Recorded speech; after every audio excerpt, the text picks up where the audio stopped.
ಎಲ್ಲರಿಗೂ ನಮಸ್ತೆ. ಇವತ್ತಿನ ರೆಸಿಪಿ ಸೋಯಾ ಚಂಕ್ಸ್ ಗ್ರೇವಿ ಜೊತೆ ಪರೋಟ. ಬನ್ನಿ ನೋಡೋಣ ಹೇಗೆ ಮಾಡೋದಂತ. ಇಲ್ಲಿ 1 ಕಪ್ ಗೋಧಿ ಹಿಟ್ಟಿಗೆ ಸ್ವಲ್ಪ ಕಸೂರಿ ಮೇಥಿ, ಉಪ್ಪು ಹಾಗೆ ಎಣ್ಣೆನ ಹಾಕಿ ಚೆನ್ನಾಗಿ ಇದನ್ನು ಕಲಿಸ್ಕೊಳ್ಳೋಣ.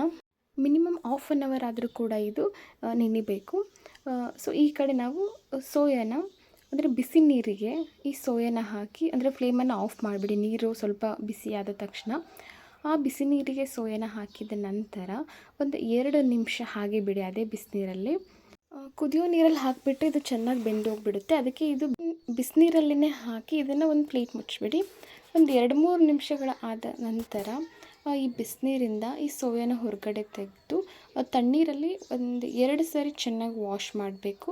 ಇದರಲ್ಲಿ ಒಂದು ಸ್ವಲ್ಪನೂ ನೀರಿನ ಅಂಶ ಇರಬಾರ್ದು. ಆ ಥರ ಇದು ಚೆನ್ನಾಗಿ ಅದರಲ್ಲಿರುವಂಥ ನೀರನ್ನು ಹಿಂಡಿ ತೆಗೆದು ಇವಾಗ ಒಂದು ಪಾತ್ರೆಗೆ ನಾನಿಲ್ಲಿ ಸ್ವಲ್ಪ ಎಣ್ಣೆನ ಹಾಕ್ಕೊಂಡು ಅದಕ್ಕೆ ಸೋಯಾ ಮತ್ತು ಸ್ವಲ್ಪ ಅರಿಶಿನ ಹಾಕ್ಕೊಂಡಿದ್ದೀನಿ. ಇದನ್ನು ನಾವು ಇದರಲ್ಲಿರುವಂತಹ ಹಸಿ ಅಂಶ ಕಂಪ್ಲೀಟಾಗಿ ಹೋಗೋವರೆಗೂ ನಾವು ಇದನ್ನು ಹುರ್ಕೋಬೇಕು. ಇವಾಗ ಗ್ರೇವಿ ಮಾಡೋಕ್ಕೆ ಬೇಕಾಗಿರೋಂಥ ಮಸಾಲೆನ ರೆಡಿ ಮಾಡ್ಕೊಳ್ಳೋಣ. ಇಲ್ಲೊಂದು ದೊಡ್ಡ ಪ್ರಮಾಣದಲ್ಲಿ ಈರುಳ್ಳಿ ತೊಗೊಂಡಿದ್ದೀನಿ. ಹಾಗೆ 2 ಮೀಡಿಯಮ್ ಸೈಜ್ ಟೊಮೊಟೊ, 7ರಿಂದ 8 ಗೋಡಂಬಿ, ಶುಂಠಿ, ಬೆಳ್ಳುಳ್ಳಿ, 1 ಹಸಿಮೆಣಸಿನ್ಕಾಯಿ ಹಾಗೆ ಜೀರಿಗೆ. ಸೊ ಇದನ್ನು ನಾವು ಚೆನ್ನಾಗಿ ಹುರ್ಕೊಳ್ಳೋಣ. ಅಂದರೆ ಕಂಪ್ಲೀಟಾಗಿ ಟೊಮೊಟೊ ಎಲ್ಲ ಸ್ವಲ್ಪ ಸಾಫ್ಟ್ ಆಗೋವರೆಗೂ ಹುರ್ಕೊಂಡ ನಂತರ ಇದನ್ನು ನಾವು ನುಣ್ಣಗೆ ಪೇಸ್ಟ್ ಮಾಡ್ಕೊಳ್ಳೋಣ.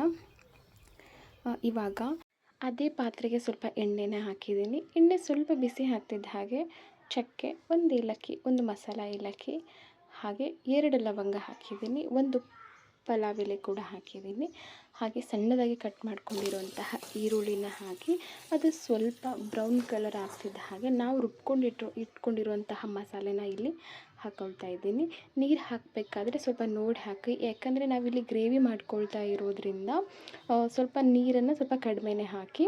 ಅದಾದ ನಂತರ ನಮ್ಮ ಖಾರಕ್ಕೆ ತಕ್ಕ ಹಾಗೆ ಅಚ್ಚ ಖಾರದ ಪುಡಿ, ಸ್ವಲ್ಪ ಗರಂ ಮಸಾಲ ಹಾಗೆ ಸ್ವಲ್ಪ ಕೊತ್ತಂಬರಿ ಕಾಳು ಪುಡಿನ ಹಾಕಿ ನಾವಿಲ್ಲಿ ಇದನ್ನು ಚೆನ್ನಾಗಿ ಮಿಕ್ಸ್ ಮಾಡ್ಕೊಳ್ಳೋಣ. ಅಂದರೆ ನಾವೆಲ್ಲ ಇಲ್ಲಿ ಮಸಾಲೆನ ಹುರ್ಕೊಂಡೇ ತೊಗೊಂಡಿರೋದ್ರಿಂದ ಜಾಸ್ತಿ ಬೇಯಿಸಬೇಕು ಅನ್ನೋವಂಥದ್ದು ಏನಿಲ್ಲ. ಸೊ ಆಲ್ರೆಡಿ ಇದರಲ್ಲಿ ನೀರಿನ ಅಂದರೆ ಹಸಿ ಅಂಶ ಎಲ್ಲ ಹೋಗಿರೋದ್ರಿಂದ ಸ್ವಲ್ಪ ಅದಕ್ಕೆ ನಾನು ನೀರನ್ನು ಸ್ವಲ್ಪ ನೋಡಿ ಹಾಕ್ಕೊಳ್ಳಿ ಅಂತ ಹೇಳಿದ್ದು. ಅದಾದ ನಂತರ ನಾವು ಈ ಕಡೆ ಹುರಿದಿಟ್ಕೊಂಡಿದ್ದಂತಹ ಸೋಯಾನು ಕೂಡ ಹಾಕಿ ಇದು ಚೆನ್ನಾಗಿ ಮಿಕ್ಸ್ ಮಾಡಿಕೊಂಡ್ರೆ ಸೊ ಕಂಪ್ಲೀಟಾಗಿ ಸೋಯಾ ಗ್ರೇವಿ ರೆಡಿ ಆಗಿಬಿಡುತ್ತೆ. ಲಾಸ್ಟಿಗೆ ಕೊತ್ತಂಬರಿ, ನಿಮ್ಮ ಹತ್ರ ಫ್ರೆಶ್ ಕ್ರೀಮ್ ಇದ್ದರೆ ಫ್ರೆಶ್ ಕ್ರೀಮ್ ಕೂಡ ನೀವು ಹಾಕ್ಕೊಳ್ಳಿ. ಇವಾಗ ನಾನು ಪರೋಟ ಮಾಡ್ಕೊಳ್ತಾ ಇದ್ದೀನಿ. ಹಿಟ್ಟು ಕೂಡ ತುಂಬ ಚೆನ್ನಾಗಿ ನೆಂದಿತ್ತು.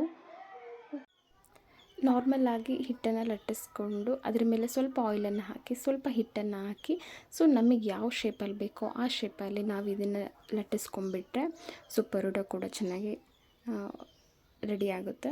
ಸೊ ನೋಡ್ತಾ ಇದ್ದೀರಾ ಎಷ್ಟು ಚೆನ್ನಾಗಿ ಸಾಫ್ಟಾಗಿ ಬರುತ್ತೆ. ನಿಜವಾಗ್ಲೂ ನಾವು ಎಲ್ಲೇ ರೆಸ್ಟೋರೆಂಟಲ್ಲಿ ತಿಂತಿದ್ದೀವಿ ಅನ್ನೋ ಥರ ಫೀಲ್ ಆಯಿತು. ಅಷ್ಟು ಟೇಸ್ಟಿಯಾಗಿತ್ತು ಈ ಗ್ರೇವಿ ಮತ್ತು ಪರೋಟ. ಸೊ ಖಂಡಿತ ನೀವು ಕೂಡ ಮನೇಲಿ ಟ್ರೈ ಮಾಡಿ, ನಿಮಗೂ ಇಷ್ಟ ಆಗುತ್ತೆ.